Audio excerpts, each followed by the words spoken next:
Estas presentaciones son de los temas que vimos o que abordamos en parte la semana pasada. Entonces necesito abordar estos temas para poder terminar lo de los temas anteriores de ese día, para entonces como el lavado de manos, la postura de bata y todo eso son temas que nosotros podemos ver más que todo desde el punto de vista práctico, porque les había comentado, de hecho, yo me imagino que ustedes ya pudieron ver los videos que les dejé allá en Classroom, ¿cierto? Acerca de lo que era el lavado de manos clínico y el quirúrgico, ¿cierto? Y las diferencias que hay entre ellos. Lo que sí se me olvidó, lo que sí se me pasó colocarle fue la postura o la anchura de bata, para que también lo tuviesen en cuenta. Entonces vamos a terminar estos temas para no tener eso pendiente de la semana pasada y mañana en la primera, porque ya creo que nos falta media hora, entonces en la primera hora hacemos entonces lo que es la socialización de los temas de los grupos de hoy, ¿vale? Estos temas ya nosotros lo vimos, ¿cierto? Hablamos la semana pasada acerca de lo que es la cadena de transmisión, cuál es la puerta de entrada, qué es el agente infeccioso, ¿cierto? Esta parte quedó clara, ¿cierto? De lo de la cadena de transmisión. Habíamos hablado del agente infeccioso, la puerta de entrada, habíamos entrado o habíamos comentado los tipos de infección, ¿sí? Creo que también alcanzamos a notarlo. Habíamos hablado de los tipos de infección. Existen dos, digamos que clasificaciones para los tipos de infección. Encontramos aquellas que son unas infecciones extrahospitalarias y las que son las intrahospitalarias o nosocomiales, que creo que yo ayer les alcancé a comentar, ayer no, perdón, el jueves les alcancé a comentar acerca de lo que eran estas infecciones nosocomiales, ¿cierto? Entonces, hablamos de extrahospitalarias, son todas aquellas infecciones que nosotros podemos contraer en el ámbito en donde normalmente nosotros nos desempeñamos, ¿no? En la familia, en la escuela, en nuestra comunidad, en nuestro trabajo, etcétera. ¿Cierto? Pero hablamos de infecciones intrahospitalarias o aquellas que también son llamadas nosocomiales, aquellas que, como su nombre le indica, nosotros adquirimos dentro de una asistencia en un hospital. Entonces, por ejemplo, si yo estoy enfermo o enferma y de pronto, no sé, me tienen que hacer alguna cirugía, por ejemplo, me tienen que, no sé, me tienen que colocar material de osteosíntesis, un ejemplo, material de osteosíntesis es que se coloca para poder reparar los huesos cuando hay una fractura. Entonces, yo, por ejemplo, entré normal, solamente la única alteración a nivel de salud que tenía era esa fractura, por ejemplo, en el brazo. Pero si yo, por ejemplo, salgo de la cirugía o en el tiempo de recuperación o de hospitalización que yo voy a tener, digamos que adquiero una neumonía, un ejemplo. Esa neumonía no vino conmigo cuando ingresé al hospital. Pudo haber sido que yo tuve contacto con algún otro paciente que tuvo esa enfermedad, me transmitió ese germen, de pronto a través de un estornudo, de pronto a través de la tos, de pronto porque toqué superficies que estaban contaminadas con algún tipo de agente en específico que me causó o me derivó en esta neumonía, ¿cierto? También les había comentado que las infecciones nosocomiales, cuando se empiezan digamos que a presentar con cierta regularidad en un servicio en concreto o en el hospital en concreto, indica que no se están llevando muy bien todos los protocolos de asepsia y antisepsia en la institución. O sea, todas las instituciones hospitalarias tienen por obligación que cumplir unas normas de higiene, básicamente, que es la técnica séptica, básicamente. Hay que desinfectar las áreas con cierta frecuencia, ¿cierto? Por ejemplo, en el área de quirófano, obviamente que las áreas de desinfección o las limpiezas que se hacen ahí en el quirófano son muchísimo más frecuentes, muchísimo más periódicas que, por ejemplo, la que se puede hacer en el ámbito, por ejemplo, de consulta externa, ¿cierto? Debido a la naturaleza de los servicios, así nosotros tenemos que ser exhaustivos con nuestra limpieza. Entonces, les comentaba que estas infecciones nosocomiales no son un buen indicio en la atención no solamente de los pacientes que nosotros nos llegan, sino también del estado en general de la asepsia en el hospital o en la institución, ¿cierto? Entonces, esto es bastante particular, ¿no? Es muy relevante el índice o el porcentaje de infecciones nosocomiales que se puedan presentar con los pacientes. las infecciones también las podemos derivar por la fuente. Es decir, ellas pueden ser endógenas o exógenas. Endógenas que hacen referencia a que la persona tiene consigo, es decir, contrajo digamos que la patología la adquiere y comienza desde dentro. Entonces, por ejemplo, si de pronto hubo alguna alteración en la flora normal, que ustedes ya conocen, por ejemplo, que nosotros tenemos floras normales en nuestro cuerpo, como por ejemplo en la piel tenemos flora bacteriana que es benéfica para nosotros. Por ejemplo, también encontramos en el interior del colon. Entonces, todas esas bacterias que a pesar de que sean bacterias, no son contraproducentes o no son dañinas para nosotros. Al contrario, ellas tienen una función de protección para nosotros.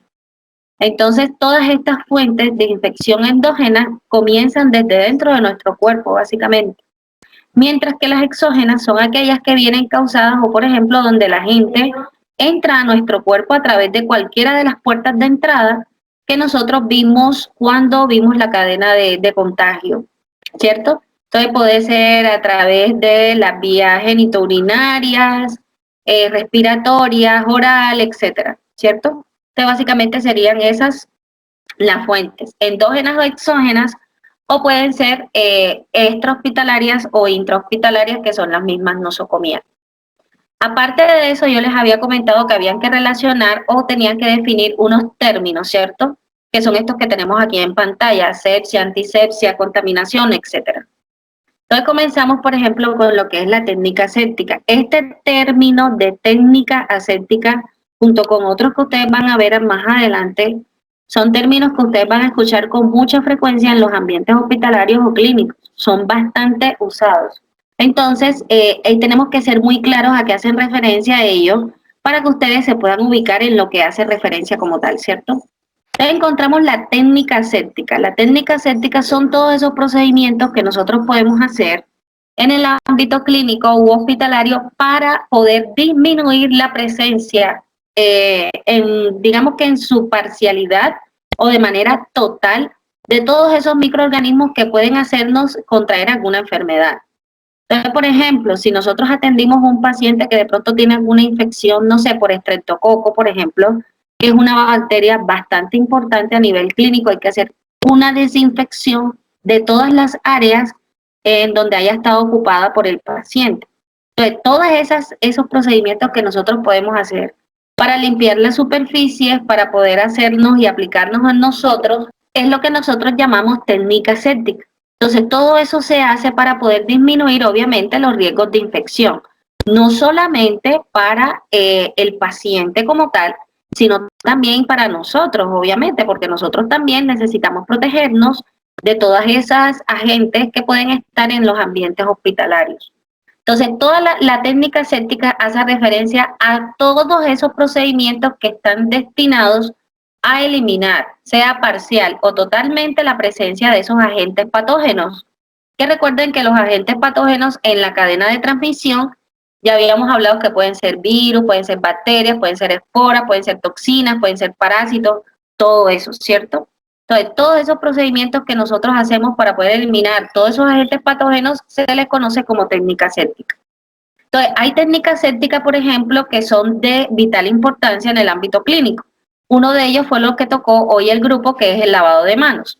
El lavado de manos hay de dos tipos: el clínico, médico, que se le conoce así, o el quirúrgico, que es mucho más exhaustivo, es mucho más, digamos que conlleva un poco más de pasos y es un poco más riguroso. Pero básicamente la técnica aséptica, o sea, es demasiado importante, porque no solamente es el hecho de que todos aquellos procedimientos que nosotros podemos hacer en nosotros mismos, sino también en las áreas en donde nosotros vamos a estar atendiendo a los pacientes o donde nosotros desempeñamos nuestra labor como personal sanitario. Entonces, es muy importante mantener las técnicas asépticas. Incluso también más adelante nosotros vamos a ver lo que son las normas de bioseguridad, que también nos ayudan muchísimo a identificar muchas de las cosas, muchos de los riesgos que nosotros estamos expuestos a nivel del ámbito clínico, y obviamente que esto nos puede ayudar también en el manejo de la técnica aséptica. También encontramos el otro término, que es la antisepsia. La antisepsia y los antisépticos, que son dos términos allí junticos. Entonces, la antisepsia son todos aquellos procedimientos que nosotros podemos llevar a cabo para disminuir microorganismos vivos, ¿ya? Microorganismos vivos. Esa es la que hace la antisepsia. Entonces, por ejemplo, yo puedo utilizar lo que se conoce como antisépticos. Por eso es que aquí dice antisepsia para eliminar microorganismos vivos, ¿cierto? Entonces utilizo un antiséptico. Esto es lo que normalmente nosotros conocemos como, o sea, lo que nosotros normalmente utilizamos, por ejemplo, cuando tenemos un botiquín en la casa, ¿cierto? Donde tenemos el isodine, el alcohol y todas esas cosas. Todo este tipo de soluciones, como el alcohol etílico, el alcohol yodado, la povidona yodada es el isodine, ¿ya? Y eso viene a unas concentraciones diferentes. Entonces, todas estas sustancias químicas nos ayudan como antisépticos, es decir, estas soluciones eliminan esos microorganismos vivos que nosotros podemos tener en la presencia de pronto de una herida o de un ambiente, digamos que en una superficie, etcétera. Sería esa la antisepsia. La asepsia es la ausencia de microorganismos, es decir, cuando una superficie o digamos que sí, una superficie está completamente limpia, es decir, está ausente de microorganismos que producen algún tipo de patología, ¿ya? Entonces, cuando nos hacemos referencia, no, por ejemplo, que la mesa está aséptica, un ejemplo, aséptico entonces es sin infección, es decir, está completamente limpio. Entonces, la asepsia hace referencia es a la ausencia de ese microorganismo. Entonces, cuando hablamos de todos esos procedimientos de antisepsia, quiere decir que nosotros a través de esos procedimientos y a través de estos antisépticos buscamos que una sustancia o una superficie se encuentren libres de esos microorganismos. Encontramos otro término que también es conocido, que es bactericida. El bactericida, como su nombre le indica, es una sustancia que es capaz de eliminar bacterias solamente. Esto no elimina virus, no elimina parásitos, nada. Cuando hablamos de bactericida, solamente nos referimos única y exclusivamente a las bacterias, nada más. ¿Listo? Solamente mata bacterias. Entonces no es lo mismo hablar de un insecticida, por ejemplo, que mata insectos, a un bactericida que es que mata bacterias, ¿cierto? Encontramos otro término que es bacteriostático. Quiere decir que es una sustancia química que es capaz de inhibir o cohíbe o bien que retrasa, es decir, y cancela por completo el crecimiento de bacterias o bien que retrasa muchísimo la multiplicación de esas bacterias. Entonces, por ejemplo, si yo tengo una superficie, de pronto tengo alguna bacteria en específico, si en esa superficie se encuentran las condiciones propicias para que las bacterias se reproduzcan, que las bacterias siempre crecen es en ambientes húmedos, calientes, ¿cierto? Esas son las cualidades específicas para el crecimiento de las bacterias. Tiene que ser un lugar húmedo y tiene que ser un lugar caliente. Bueno, caliente no, pero sí con temperatura relativamente alta. Ese es el ambiente propicio para poder que las bacterias empiecen a replicarse. Entonces, para yo evitar ese crecimiento de esas bacterias, obviamente que yo necesito es un bacteriostático, es decir, una sustancia que me ayude o bien sea para eliminar el crecimiento de esas bacterias o bien que me ayude a que se repliquen lo menos rápidamente posible, es decir, inhibe el crecimiento o lo retrasa como tal. Encontramos también el término de contaminación. La contaminación, como su nombre le indica, es que hay una presencia de un agente infeccioso en alguna superficie, puede ser de un objeto inanimado o, por ejemplo, encima en la superficie del cuerpo como tal. Entonces, por ejemplo, si un paciente, por ejemplo, que tiene una herida abierta, empieza a supurarle y esa supuración cayó, por ejemplo, en la silla de ruedas, donde se le trasladó, pues obviamente ya podríamos decir que la silla está contaminada. ¿Por qué? Porque ya contiene un microorganismo, en este caso que puede ocasionar una patología, y tuvo contacto con la superficie de la silla. Entonces ya podríamos considerar que todo ese ambiente está contaminado.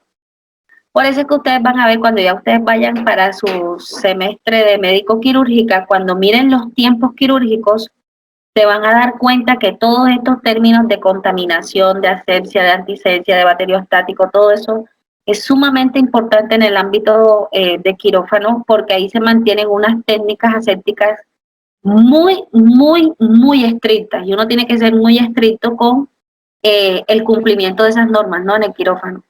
Porque el quirófano, obviamente que al momento de que una persona literalmente puede ser abierta y en una sala de quirófano, obviamente que lo expone a muchas situaciones de contaminación que le pueden llevar a empeorar su salud, ¿no? Hablamos de otro término, por ejemplo, que es la desgerminación. La desgerminación es un proceso que busca disminuir el número de microorganismos en un área a través de un barrido mecánico. Por ejemplo, este tipo de procedimientos es el que uno típicamente hace en sus casas. Es decir, esta desgerminación es eliminar los gérmenes, así, desgerminación básicamente. Entonces yo lo que estoy haciendo es barrer esos gérmenes a través de una acción mecánica, sea a través de agua y jabón o literalmente, no sé, con agua es lo más popular, ¿cierto? Entonces literalmente yo limpio una superficie a través de un barrido, es decir, yo paso un trapito que esté humedecido con agua y con jabón, ¿cierto? Hago ese barrido de la superficie y le estoy quitando gérmenes. No la estoy desinfectando como tal porque más adelante vamos a ver que hay diversos tipos también de limpieza. La desinfección, digamos que es un proceso un poco más complejo, porque mientras la desgerminación hace referencia solamente al lavado con agua y con jabón, aquí la desinfección es básicamente el mismo proceso que vamos a hacer con la desgerminación, siendo que aquí no vamos a utilizar solamente agua y jabón, sino que lo que vamos a hacer es utilizar una sustancia química, que en este caso sería un desinfectante, como el que ustedes ven acá abajo, que son sustancias especialmente diseñadas para la eliminación de, digamos que de algunos microorganismos, ¿no? Porque tampoco todas las sustancias que son desinfectantes, eh, ¿cómo puede decir? No actúan de la misma manera, ¿cierto? Ni tampoco tienen el mismo grado para eliminar toda clase de microorganismos. Porque hay microorganismos, por ejemplo, los virus tienden a ser muchísimo más resistentes que de pronto las toxinas o las bacterias. Las bacterias y los gérmenes en general se pueden eliminar con mayor facilidad que, por ejemplo, los virus. Entonces, de acuerdo a esos desinfectantes o a esas sustancias químicas, podremos entonces eliminar o hacer ciertos grados de desinfección, que más adelante también se lo vamos a ver. Hablamos de otro término que es la limpieza. La limpieza, que es básicamente el proceso mediante el cual yo físicamente puedo ver un material que está contaminando una superficie, por ejemplo, puede ser, no sé, una mesa, una silla, quizás la ropa que yo me coloque, ¿cierto? Entonces, yo lo que quiero hacer es eliminar ese proceso a través de un proceso mecánico, ¿ya? Es decir, yo quiero eliminar físicamente y visiblemente todas esas sustancias que están contaminando algo algo en específico, la mesa, la silla, la ropa. O sea, por ejemplo, si yo canalizo al paciente y no sé, yo tengo mi bata puesta, el paciente al momento que lo canalicé, botó un poquito de sangre o chorrió sangre y digamos que manchó la mesa. Entonces yo lo que quiero hacer es limpiar la mesa en donde yo le hice el procedimiento porque obviamente que yo estoy viendo que la sangre está ahí en la superficie, ¿cierto? Físicamente la veo allí, visiblemente está allí la mancha de sangre y entonces yo lo que voy a buscar es, por ejemplo, no sé, una gasa con alcohol, lo que tenga ahí a la mano para poder hacer la desinfección del área y a través de ese barrido lo que voy a hacer es una limpieza. Es decir, no es un proceso exhaustivo, ¿cierto? Solamente lo que yo quiero hacer es eliminar ese proceso o esa sustancia que está visible allí para poder evitar que ese proceso de contaminación pueda superarse o pueda persistir o pueda incluso viajar para otras zonas o otras superficies. Normalmente esta limpieza se hace con agua y con jabón. ¿Qué más encontramos? El término de sepsis. Cuando hablamos de sepsis es algo que está contaminado, está infectado, es algo que está ya en un estado bastante avanzado de infección. Entonces, por ejemplo, cuando ustedes escuchen a un paciente que no, que tiene una herida séptica o, por ejemplo, él está séptico, todo el paciente, quiere decir que el paciente tiene un proceso de infección bastante grande, que ya básicamente toda esa infección ha recorrido todas las partes de su cuerpo, ¿cierto? Entonces, usualmente, estas sepsis en la gran mayoría de las ocasiones son causadas por bacterias, más que todo, ¿cierto? Entonces, ¿qué pasa con la sepsis? Que un paciente cuando está teniendo un proceso séptico, usualmente comienza o con todos esos síntomas que normalmente nosotros asociamos con la infección, que es el dolor, el enrojecimiento, el calor local, la fiebre sobre todo, y dependiendo de ese grado de sepsis que tenga el paciente, así obviamente que se va a ver alterado sus funciones vitales, ¿cierto? Porque no es lo mismo hablar, por ejemplo, que una herida esté séptica, por ejemplo, que el paciente se le infectó una herida, sea porque se la dejó de curar o porque la estaba curando mal o por lo que sea que haya pasado, que el paciente se haya terminado infectando esa herida. No es lo mismo hablar que de pronto es una sepsis que está ahí localizada, ¿cierto? Solamente está ahí en la herida. Hablar que el paciente todito completico está teniendo un proceso de sepsis. Es decir, esa infección avanzó tanto que literalmente ya se esparció por todo el cuerpo del paciente. Entonces aquí nosotros utilizamos lo que es la desinfección.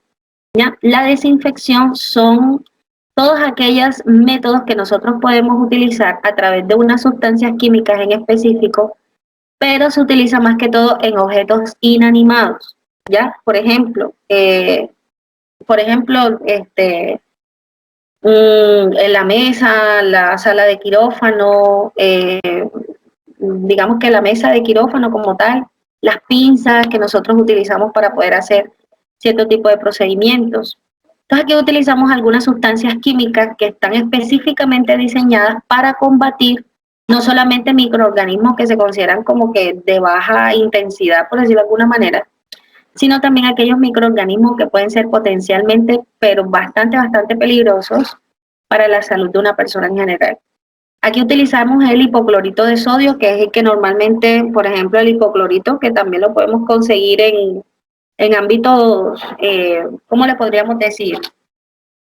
Domésticos, porque, por ejemplo, el famoso cloro, que ustedes conocen el cloro, es hipoclorito de sodio, pero a una concentración específica. Entonces, ese hipoclorito de sodio es una sustancia, es un desinfectante, ¿cierto?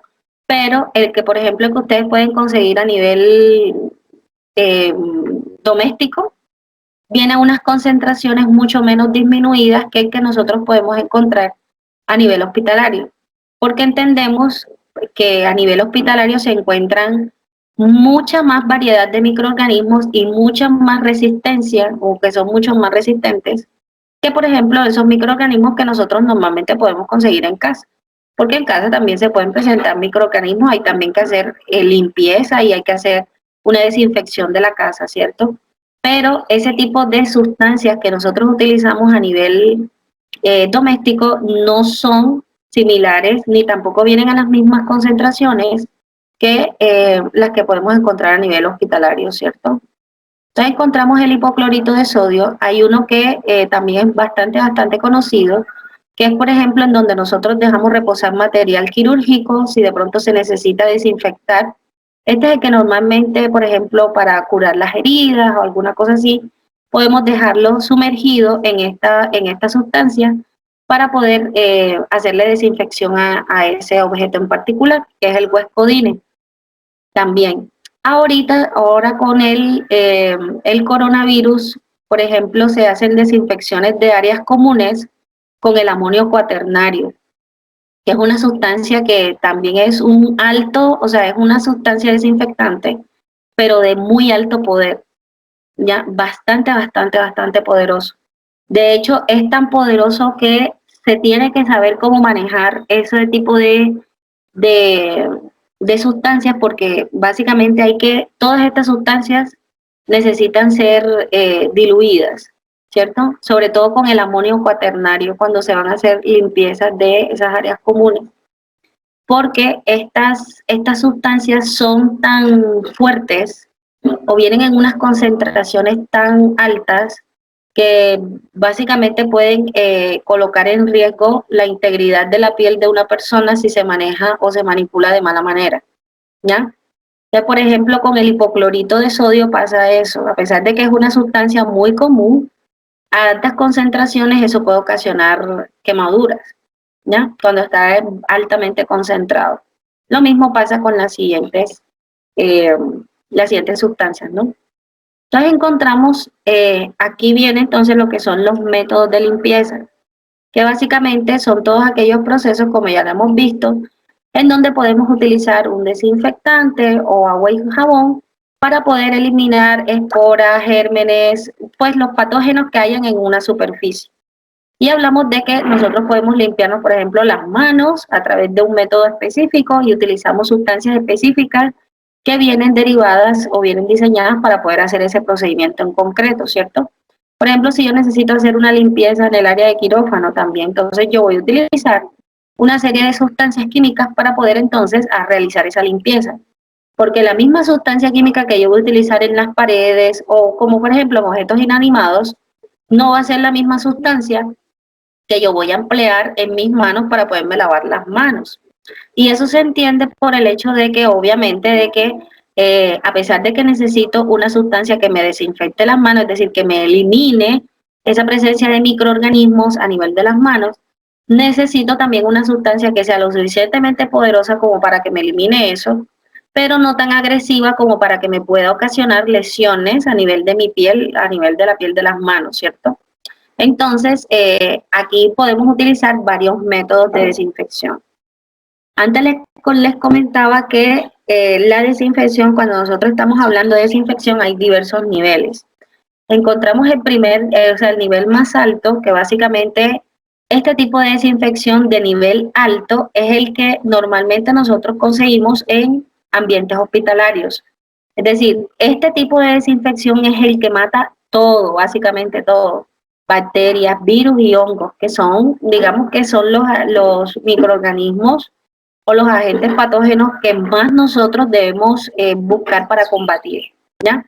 También mata las esporas, que las esporas, eh, todo aquel método de desinfección que mata esporas, que es desinfección de nivel alto, ya básicamente se entiende como si fuese un nivel de esterilización, ¿ya? Porque no es lo mismo, que eso lo vamos a ver más adelante, cuál es la diferencia entre una sustancia que es limpia o una superficie que es limpia a una que es estéril, ¿ya? A pesar de que hacemos referencia casi que a lo mismo, hay una gran diferencia entre las dos.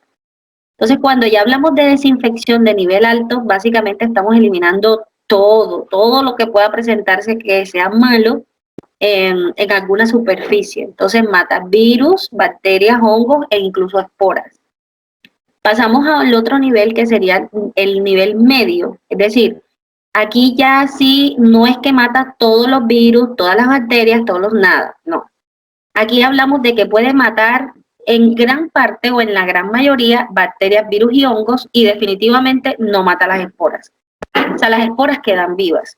Entendamos las esporas como esos residuos, eh, digamos que ese es como que, cómo podríamos definir las esporas? Las esporas, digamos que son como el inicio de, digamos que son sustancias o son microorganismos vivos, porque son microorganismos vivos que son capaces de replicarse para poder producir una infección, ¿cierto? Entonces, aquí en el nivel medio de desinfección, la principal diferencia es que en el alto, como se dieron cuenta, mata todo, mata virus, bacterias y hongos y también las esporas.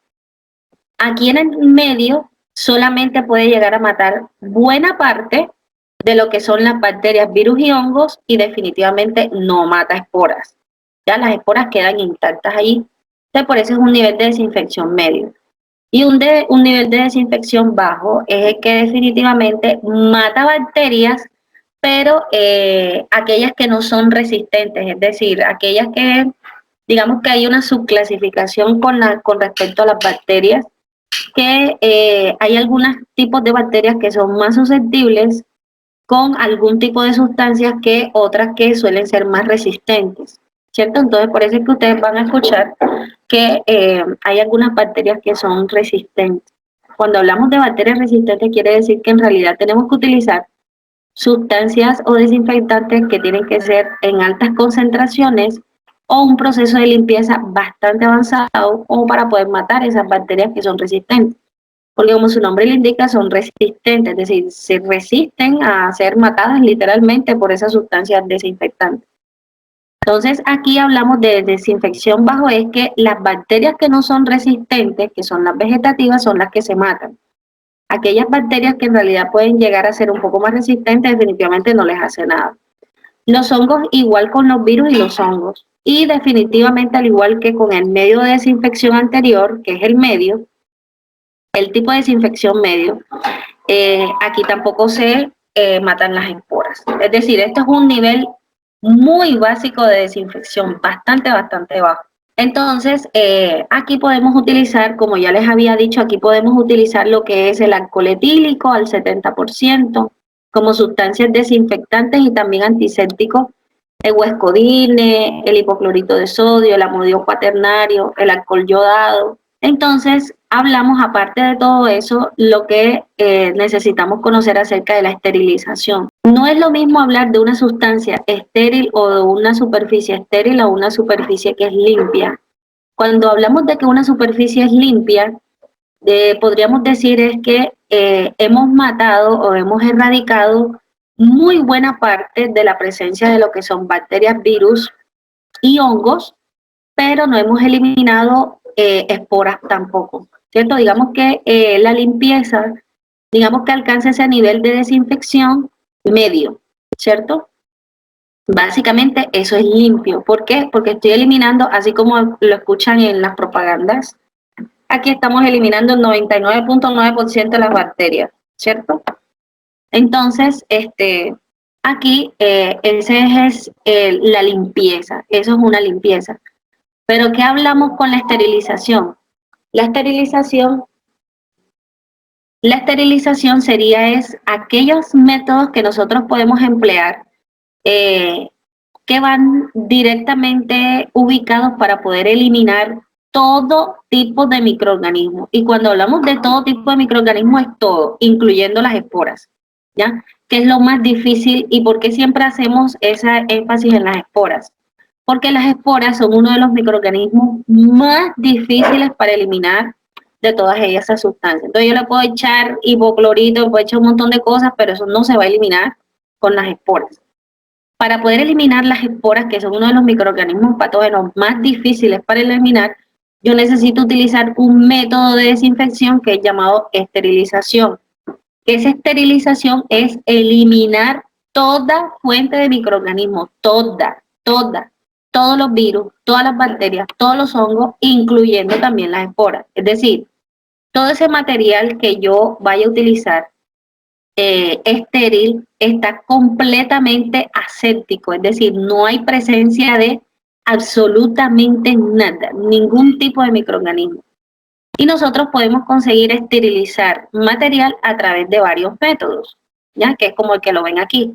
Podemos utilizar o esterilizar a través de sustancias químicas, aunque el empleo de las sustancias químicas es más que todo para poder desinfectar o esterilizar lo que son material quirúrgico más que todo, o algunos elementos de uso que nosotros podemos utilizar a nivel clínico, instrumental más que todo. Podemos esterilizar a través del calor, que puede ser a través del calor seco, a través del calor húmedo, que es con la realización del autoclave, lo que nosotros conocemos como autoclave, lo que nos sirve con eso. Y podemos esterilizar con radiaciones, es decir, a través de, o bien sea de rayos X o a través de la luz ultravioleta. Eso también lo vamos a ver. Por ejemplo, si ya yo voy a hablar de la esterilización con sustancias químicas, así como ustedes lo ven aquí, las sustancias químicas para poder esterilizar, no para poder desinfectar como tal, sino para esterilizar, es decir, eliminar y erradicar todo, incluyendo las esporas, son eso que ustedes ven aquí. El gas de óxido de etileno y el glutaraldehído al 2%. Entonces, el glutaraldehído al 2%, entonces yo lo echo no sé, en un recipiente, ¿cierto? Y sumerjo en esa sustancia de glutaraldehído, lo que yo necesite esterilizar, desinfectar, no, esterilizar. Entonces, por ejemplo, yo necesito para poder esterilizar, siempre hay un manual en donde me dice cuáles son los tiempos determinados o digamos que la presencia mínima de tiempo que tiene que estar sumergida no sé, algún material para poder considerarse estéril. Porque si yo, por ejemplo, lo que hago es, por ejemplo, sumergir una pinza, por ejemplo, una pinza de disección. Yo de pronto la meto allí en la sustancia de glutaraldehído y apenas la meto la saco enseguida. Esa pinza, a pesar de que haya sido bañada con el glutaraldehído, no está estéril, porque necesita de un tiempo sumergida en esa sustancia para poder que esa sustancia obviamente que haga el efecto deseado, que en este caso sería eliminar toda presencia de microorganismos patógenos, incluyendo bacterias, hongos, virus, esporas, ¿cierto? Entonces hay unos tiempos, entonces, por ejemplo, entre más grande sea el material, más tiempo necesita estar sumergido aquí. Entonces hay digamos que guías a nivel clínico que nos indican cuánto tiempo es el mínimo que debe uno esperar para poder considerar que ya digamos que el elemento está estéril. La otra forma de esterilizar, aparte de las sustancias químicas, es utilizando el calor seco. Aquí nosotros utilizamos también lo que es el autoclave, ¿cierto? Entonces aquí ustedes, yo no sé si de pronto lo han visto cuando de pronto si han tenido alguna cita odontológica, ustedes han visto que ahí en el consultorio hay como si fuese un horno, parece como un horno de cocina, del horno que uno utiliza en su casa. Es muy parecido, o parece, en algunas ocasiones parece como si fuese un microondas. Ese es un horno, sí, básicamente es un horno porque utiliza calor, es decir, lo que estamos haciendo es llevar todo lo que sea que nosotros llevemos aquí, lo que coloquemos aquí usualmente es material o instrumental de vidrio o por ejemplo de acero inoxidable, de ese acero quirúrgico para poder desinfectar pinzas y cosas así, ¿no? Entonces, aquí lo que se va a depositar en estas bandejas, como lo ven ahí en la imagen, se va a depositar el material para entonces someter a todos esos equipos a unas temperaturas bastante elevadas por un tiempo determinado. Esto también va a variar, como les decía, por el tipo de elementos que yo voy a esterilizar. No es lo mismo que yo voy a esterilizar, por ejemplo, objetos de vidrio que objetos metálicos, un ejemplo, ¿ya? Ni tampoco por la cantidad, porque si yo hago una carga, es decir, llevo a tope la carga del autoclave, pues obviamente va a necesitar mucho más tiempo esa sustancia o ahí, digamos que ese equipo, para poderse esterilizar. También encontramos la esterilización con el calor húmedo, es decir, aquí ya el calor, así como su nombre lo indica, utiliza lo que es más que todo el vapor, es decir, este autoclave lo que va a tomar es el calor que se genera con el vapor cuando está, o sea, cuando el agua uno la hierve, ustedes saben que bota vapor, ese vapor viene caliente. Entonces, es básicamente, imagínense, es como si fuese presurizado, más que todo, ¿no?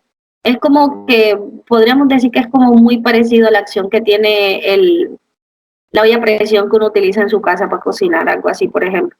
Es decir, se va a contener este vapor digamos que por unas presiones bastante altas y por un tiempo determinado a unas temperaturas bastante altas, bastante altas, por un tiempo determinado. Entonces, ¿qué pasa? Mientras que pasan 20 minutos, media hora, una hora, usualmente el autoclave se lleva por aproximadamente una hora, 45 minutos, aunque depende también, como les decía, del material que uno vaya a esterilizar.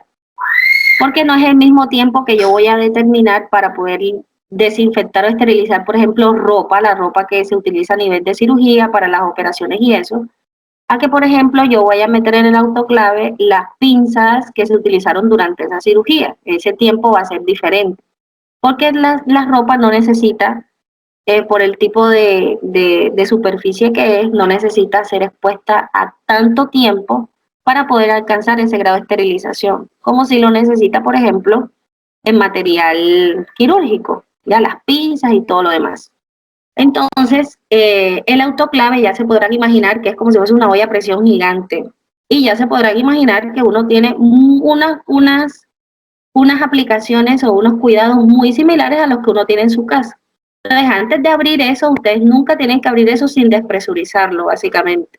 Ya, es decir, tienen que sacarle el aire para poderlo abrir, porque si definitivamente ustedes abren así el autoclave, así de buenas a primeras, de este que utiliza calor húmedo, ¿no?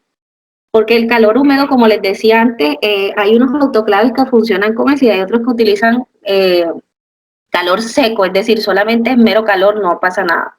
Ya, pero este que utiliza calor húmedo, sí, básicamente es como lo mismo que una olla a presión. Si ustedes abren la puerta del autoclave así sin despresurizar eso, se les estalla en la cara, literalmente. Y eso obviamente que es muy peligroso. Y tenemos el autoclave que es de una sola cámara, así que esto sí parece en realidad una olla a presión. ¿Sí lo ven? O sea, es literalmente como si fuese una olla a presión. ¿Qué pasaría con esto aquí? Que aquí sí se pueden, digamos que, esterilizar. Básicamente funcionan de la misma manera, siendo que estos autoclaves, como lo ven aquí, tienen diversos compartimentos, ¿ya? Tienen como diversos niveles, ¿ya? Básicamente estaríamos funcionando lo mismo que como un horno, es igual, ¿cierto? Siendo que utilizan diversas fuentes para esterilizar. En este caso, por ejemplo, en el calor seco solamente utiliza calor, es decir, darle candela viva al material que uno está esterilizando. Aquí en el calor húmedo se utiliza es el vapor de aire, del agua, perdón, para poder alcanzar ese grado de esterilidad.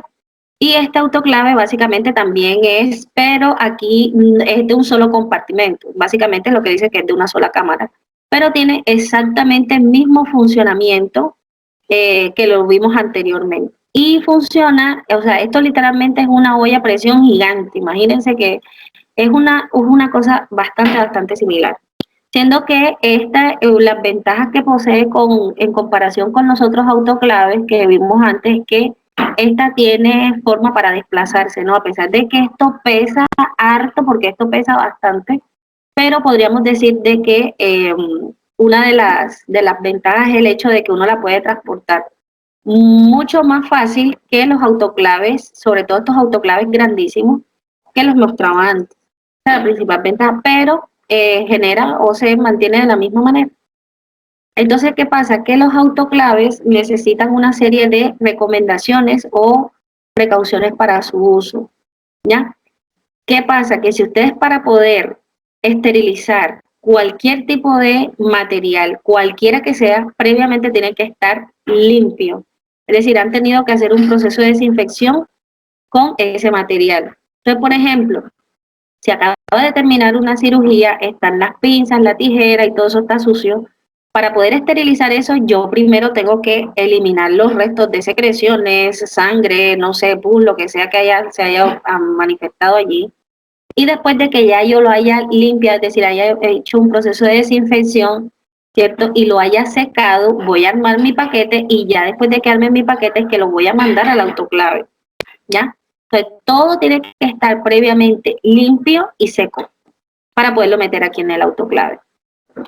¿Qué pasa también? Que en el autoclave tiene una capacidad, así como ustedes conocen los guardianes, ¿cierto?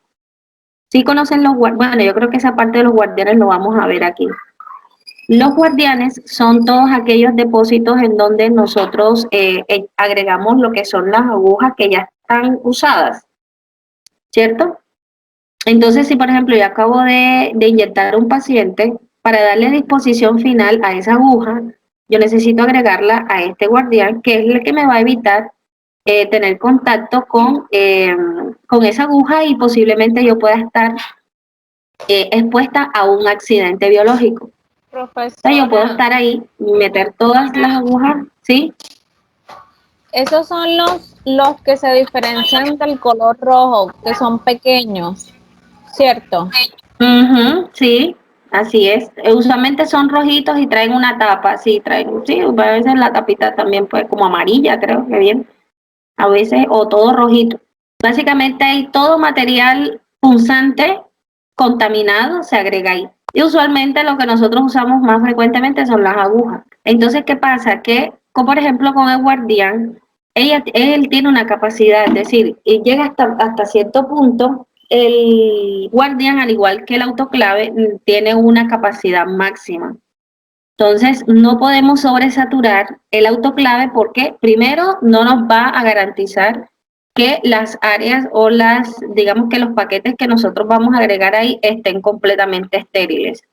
Hay que cumplir con esa norma de no saturarlo porque después, a pesar de que le hayamos colocado la ronda para esterilizar, no nos da la seguridad que en realidad todo ese material vaya a salir estéril. Si lo apretujamos todo allí, ¿no? Los paquetes deben estar envueltos con un material permeable, es decir, para que penetre el vapor de agua.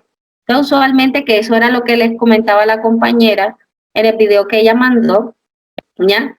Entonces, necesitan los paquetes que nosotros hagamos, por ejemplo, podemos hacer paquetes de gas, o sea, todos los paquetes que nosotros podemos utilizar para material estéril, pueden ser gasas, algodones, pueden ser pinzas, no sé, todo, pues, ropa de quirófano. Podemos hacer diversos paquetes para varios usos, ¿no? Que se utilizan en ámbito clínico. Entonces, todos esos paquetes que nosotros amemos siempre tienen que ir envueltos, ¿ya? Y usualmente se utiliza un material que parece como un papel, pero es un papel, en algunas ocasiones se utiliza papel y en otras ocasiones se utiliza la misma tela, ¿no? Por ejemplo, cuando se hacen paquetes de ropa, la ropa que se utiliza, por ejemplo, en quirófano, la bata y todo eso, viene envuelto en una envolvedera de tela también. Pero, por ejemplo, en material como pinzas, riñoneras y todas esas cosas así, vienen envueltos es en un papel, que es un papel, yo no sé si de pronto lo han visto, es un papel como verduzco, como un papel como verde aguamarina, algo así, no sé, como el que están ahí en la imagen, ese que está ahí envuelto, este de la esquina inferior izquierda. Es un papel, que ahora no recuerdo cómo es que se llama ese papel, no recuerdo, creo que es un papel para envolvedera, para material estéril, pero usualmente viene así de ese color que es verdecito, ¿ya? Entonces nosotros envolvemos allí en material y utilizamos también una cinta de enmascarar, pero que es un rotulador que es indicador de que en realidad esa sustancia o ese equipo que nosotros vamos a meter ahí en el autoclave, si efectivamente es estéril. Esa cinta de enmascarar es una cinta específica que nosotros cuando la quitamos, viene como un rollo de cinta normal. Imagínense una cinta de esa de papel, imagínense igual eso. Pero que al momento de que yo coloque, ese es un indicador que me va a servir a mí para saber si en realidad el equipo sí se esterilizó o no. Esa cinta tiene la propiedad de que cuando ella es expuesta a esas temperaturas por el tiempo que nosotros consideramos para poder esterilizar, cambia de color. Es decir, se pone así como si fuese una cebra. Se pone así como rayadita negra con blanco, negra y así negra. Vienen rayitas negras. Cuando nosotros sacamos el material de ahí del autoclave, debería salir esa cinta marcada así. Ya debería salir con esas rayas o esas franjas negras. Si esa cinta no sale así de esa manera, a pesar de que ya hemos hecho la esterilización como tal, entre comillas, nos indica de que no se esterilizó correctamente el paquete que nosotros colocamos allí. Entonces hay que mirar si es que el autoclave está funcionando bien, si todo el equipo está conectado bien, si de pronto tiene suficiente carga de agua, si no lo dejamos por el tiempo especificado para poderse esterilizar. Es decir, ahí vienen varios factores, ¿no? Entonces, todos los paquetes que nosotros hacemos, porque para eso hay que realizar unos paquetes de esterilización, todos esos paquetes tienen que ir con el nombre del equipo, es decir, porque como todos estos paquetes vienen envueltos en una envolvedera, nosotros no sabemos a simple vista qué es lo que contiene ese paquete. Entonces necesita uno identificarlo con el nombre del equipo, es decir, que hay ahí metido, en la fecha en la que se esterilizó, en qué fecha de vencimiento es que está para su uso, y eso viene dependiendo también de qué tipo de material sea, porque no es lo mismo hablar de un paquete de unas envolvederas para no sé, para material de ropa de quirófano, a por ejemplo hablar de las pinzas y equipos y demás, y el nombre de la persona que realizó la esterilización. Esta es la cinta que les decía, si la logran ver acá en la esquina. Es una cinta, un rollo de cinta que ustedes van a ver normal como una cinta cualquiera. Pero estas cintas, siempre cuando vayan a meter un paquete para esterilizar, tiene que salir así, con estas franjas rayaditas negras. Y eso es lo que nos va a decir que efectivamente eso se esterilizó, ya cuando salga del equipo. Dice que las envolvederas de tela duran aproximadamente 15 días y en papel 8 días, es decir, demora menos. Cuando se esterilicen líquidos, ojo con esto porque también se pueden esterilizar líquidos, no se tienen que enfriar rápidamente el autoclave, porque obviamente que esto va a hacer que el líquido se evapore y se reviente. O sea, es como cuando uno coloca, no sé, la refractaria cuando uno la saca del horno de su casa, y si ustedes la colocan esa refractaria caliente en una superficie fría, ¿qué va a pasar? Se estalla, se parte por esos cambios bruscos de temperatura. Entonces estos líquidos cuando vienen así, como obviamente que tienen contenido un líquido calientico, o sea caliente, más cuando están en vidrio, hay que saberlos manipular. Como les había dicho, en el autoclave también se pueden desinfectar vidrios. Entonces, era lo que les decía. Siempre hay que dejar, cuando desinfectamos este tipo de equipos, siempre hay que dejar enfriar el autoclave, porque si sacamos todo ese material así, de buenas a primeras, se pueden partir, se pueden quebrar. Entonces, el tiempo de esterilización no se marca desde el punto en que nosotros cargamos el autoclave, porque obviamente que ese autoclave necesita calentarse, necesita un tiempo para poder alcanzar esa temperatura mínima, esa temperatura que les requiere para poder esterilizar. Entonces, la esterilización se cuenta, el tiempo es a partir del momento en el que el autoclave alcanza ese punto máximo de temperatura, de ahí en adelante, ¿ya? No desde que yo monté la máquina como tal, es decir, cuando yo monté el equipo para esterilizarlo, no. Es a partir del punto en el que el autoclave comienza o alcanza esa temperatura máxima, a partir de allí, ¿listo? Es que comienza el tiempo de esterilización. Entonces, cada autoclave requiere, porque todos los autoclaves no son iguales. Pues comenzando por el tamaño. Obviamente que un autoclave pequeño va a necesitar menos tiempo para poder alcanzar esa temperatura. Uno, por ejemplo, que ya es un tipo industrial, uno que se utiliza mucho en las centrales de esterilización, que son grandísimos, eso sí requiere mucho más tiempo para que se caliente y llegue a esa temperatura. El tiempo es muy bueno, por ejemplo, nosotros lo que podemos hacer es hacer la esterilización por tandas, por tipo de material. Entonces yo, por ejemplo, en la primera tanda monto toda la ropa, por ejemplo, monto todo ropa, entonces primero esterilizo ropa y después todo equipo. Es lo que usualmente nosotros hacemos. Usualmente, no es que esté mal, pero no se recomienda combinar los tipos de. Cuando se van a desinfectar, por ejemplo, ropa o se va a esterilizar ropa, se mete toda la carga de ropa hasta donde dé el autoclave para montar. Y luego si necesito esterilizar equipos, entonces yo sí monto otra tanda con solo equipos. Pero usualmente no se mezclan las cosas. Usualmente en la misma carga uno no mezcla los equipos. O sea, es como cuando uno está lavando la ropa, de que mezcla la ropa de color con la blanca. O sea, usualmente uno separa eso y la hace por tandas, ¿cierto? Y el vapor, como les decía, sobre todo estos autoclaves que utilizan vapor o calor húmedo, tienen que despresurizarlo. O sea, tal cual como uno hace con la olla a presión, no tienen que sacarle ese aire, tienen que dejarlo que salga todo ese aire que está ahí presurizado, que está comprimido, porque si abren el autoclave, como les decía antes, así de buenas a primeras, se les estalla en la cara, les revienta toda la cara después.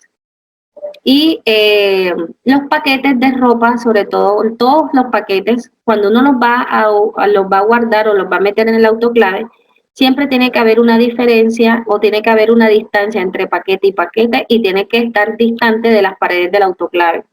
Porque si el paquete entra en contacto directo con las paredes del autoclave, se entiende que ese autoclave está súper caliente y se puede incinerar, se puede quemar. Recuerden que esto viene en unas envolvederas o bien sea de papel o de tela. Sobre todo las de papel, si yo las coloco en contacto directo con las paredes del autoclave, se puede quemar, se pueden incendiar y obviamente que generan un incendio y eso es algo peligroso. ¿Qué más podemos decir? Por ejemplo, bueno, aquí hay que hacerle, digamos que un inspeccionamiento de manera periódica al autoclave para que se vaya funcionando de la manera correcta. Y cuando vayan a sacar cosas del autoclave, obviamente que tienen que utilizar equipo de protección. En estos casos serían unos guantes para poder, digamos que manipular todo ese material que vaya a salir de ahí, porque va a salir caliente, obviamente. Ese es con el autoclave, que es el proceso, digamos que un proceso de esterilización, ¿no? Y el otro proceso de esterilización es a través de la luz ultravioleta. La luz ultravioleta tiene esa capacidad, ¿no? De que elimina o es capaz de esterilizar incluso las esporas. Entonces ustedes van a notar que si yo expongo a la luz ultravioleta a cualquier material, a cualquier equipo, por un tiempo determinado a esta luz, lo va a esterilizar. Yo no sé si de pronto ustedes han visto, por ejemplo, que ahorita salió un invento por ahí para desinfectar y esterilizar los cepillos de dientes. Ahora viene como si fuese una camarita que uno deja ahí el cepillo de dientes y toda la noche esta luz se activa, una luz ultravioleta, y lo que hace esa luz es obviamente eliminar todas esas bacterias que posiblemente puedan estar en la superficie del cepillo de dientes. De hecho, al comienzo de todo este cuento de la pandemia, también creo que fue en Medellín, creo si no estoy mal, en un hospital, que mandaron a traer unas máquinas de yo no sé dónde, que tenían esta luz ultravioleta, entonces se dejaba, por ejemplo, la sala de un paciente que tenía COVID o que de pronto se recuperaba y había que hacerle desinfección a la unidad del paciente, se dejaba toda una noche con esta luz ultravioleta, que era una cosa así, o sea, imagínense como si fuese un poste gigante, así un poste de luz así grandísimo, y se cerraba toda la habitación. Se dejaba la luz ahí encendida toda la noche para que esa luz hiciera la esterilización de toda la habitación del paciente que acaba de salir. Esto también es un proceso, obviamente que este proceso es menos invasivo, por decirlo de alguna manera, es como más sencillo, ¿no? Pero es más costoso. Dentro de todo es más costoso porque esa luz ultravioleta, generar esa luz ultravioleta como que no es barata, no sé por qué. No sé qué tiene ese material, no sé cómo es que lo hacen, pero eso no es barato. Y aparte, obviamente, que eso requiere una toma de luz, necesita energía, donde uno pueda enchufar el aparato para poder que genere la luz, ¿no? Eso también jala luz, ¿no? Es costoso en ese sentido también.